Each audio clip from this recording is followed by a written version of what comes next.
বন্ধুরা আসসালামু আলাইকুম। আপনারা কেমন আছেন? আশা করি আপনারা ভালোই আছেন। আলহামদুলিল্লাহ আমিও ভালো আছি।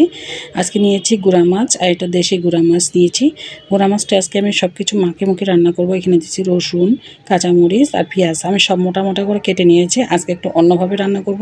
বন্ধুরা ভালো লাগলে অবশ্যই আপনার সাবস্ক্রাইব ফলো করবেন আর আমার পাশে থাকবেন, আমি যেন আপনাদেরকে নতুন ভিডিও শেয়ার করতে পারি।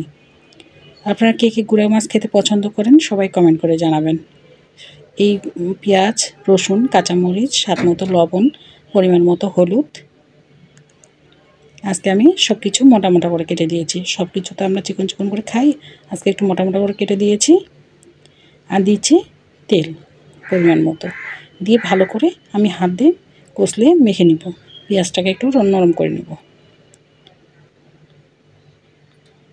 আর সব কিছু এভাবে মুখে যখন রান্না করি খেতে কিন্তু ভালোই লাগে। আর যারা মাটির চুলায় রান্না করে তাদের তো আর কোনো কথাই নেই, যে কোনো তরকারি রান্না করলে মাটির চুলার স্বাদই আলাদা। এখন দিচ্ছি আলু। আমি যেভাবে পেঁয়াজ কেটেছি সেভাবে কিন্তু আলুটাও কেটে নিয়েছি। আর সব কিছু মুখে দিয়েছি। এখন মাছগুলো দিয়ে দিলাম। মাছগুলো দেওয়ার পরে এখন আমি সব কিছু একসাথে মিশিয়ে নিচ্ছি।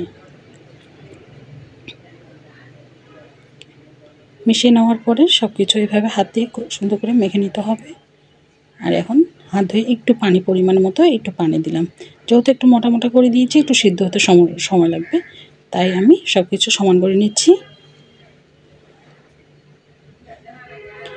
সব কিছু সমান করে নেওয়ার পরে এখন আমি একটা টমেটো নিয়েছি, টমেটোটা আমি উপরে দিচ্ছি। যেহেতু পাকা টমেটো একটাই নিয়েছি, বেশি দিলে একটু টক ভাব করবে।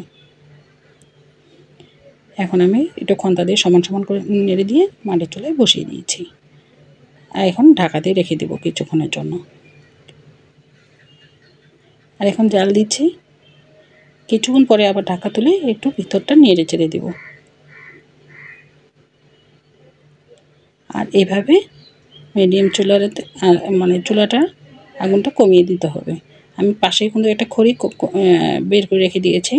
আর একটু লবণের পরিমাণটা দেখছিলাম যে লবণটা হয়েছে কিনা ঠিকঠাক। হ্যাঁ, দেখি যে সব ঠিকঠাক হয়েছে।